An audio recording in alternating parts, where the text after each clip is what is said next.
Hey guys, I'm Jonathan VanDam. I'm out here in Kentucky Lake right now. I want to show you guys a couple little tricks, a thing or two about drop shotting. You know, it's one of my favorite techniques.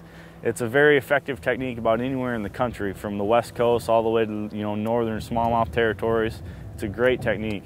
One of the things I do, it's not just a just a shallow water technique or just a deep water technique. It's very versatile, in any application. And what I like to do, especially being from up north, is I do a lot of smallmouth fishing with it, a lot of vertical fishing using my graph. And that's kind of what I'm going to show you today. The transducer I have is mounted directly to the bottom of my trolling motor.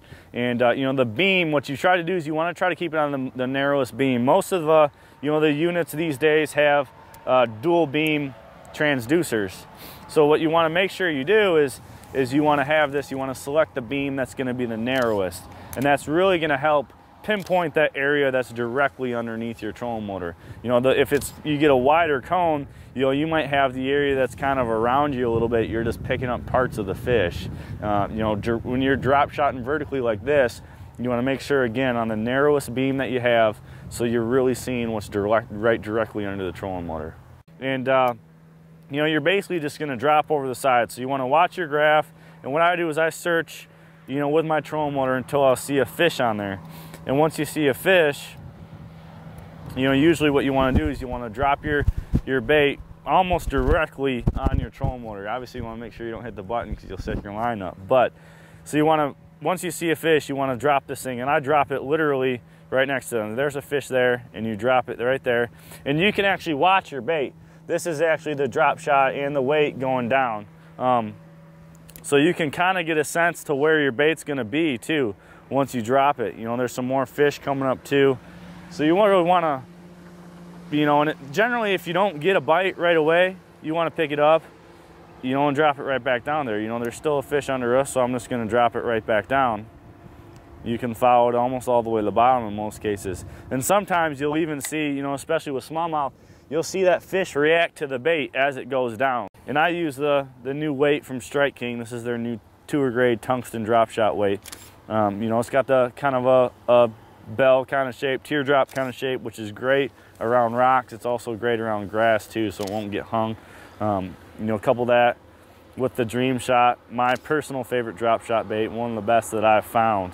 I've won the Elite Series event on Green Bay on the Dream Shot in this exact color, actually, KVD Magic. A tremendous amount of action. It's got the triangular kind of tail like our caffeine shad does. So it really doesn't take a lot of rod movement to get action from the bait. Very rarely do I sit here and give this bait just a ton of action and shake the rod tip a lot, like a lot of people might think. The bait itself has a lot of action. Largemouth are a little more finicky. You kind of let it go down there and maybe work it a little bit more than you normally would. But it's a great bait for all species of bass.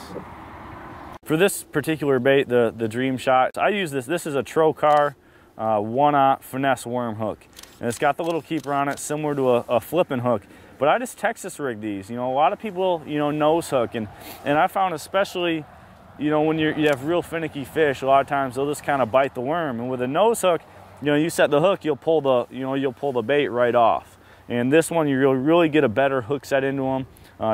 Your baits last a lot longer. It's great around weeds too. Obviously, it's weedless. This particular setup, I have it, a medium light action rod. So it's got a real soft tip, but I use braided line. This is Power Pro Super Slick.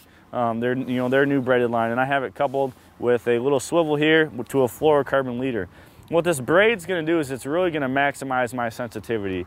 You wouldn't believe the amount of feel that you get with a braided line. Even with coupled with a tungsten weight, you can really feel every rock and every little thing that weight's doing down there. And that's very important when you're especially with a finesse kind of technique. This is a great lure presentation to use when you're sight fishing a bed or something. But you want to step up your tackle a little bit. You want to get a little bit heavier rod, a little bit heavier leader material and stuff like that. But for just all around drop shotting, pretty much anywhere, the finesse kind of style that you would typically use it for, 10 pound or an 8 pound fluorocarbon leader is about as good, good of a setup as you can get.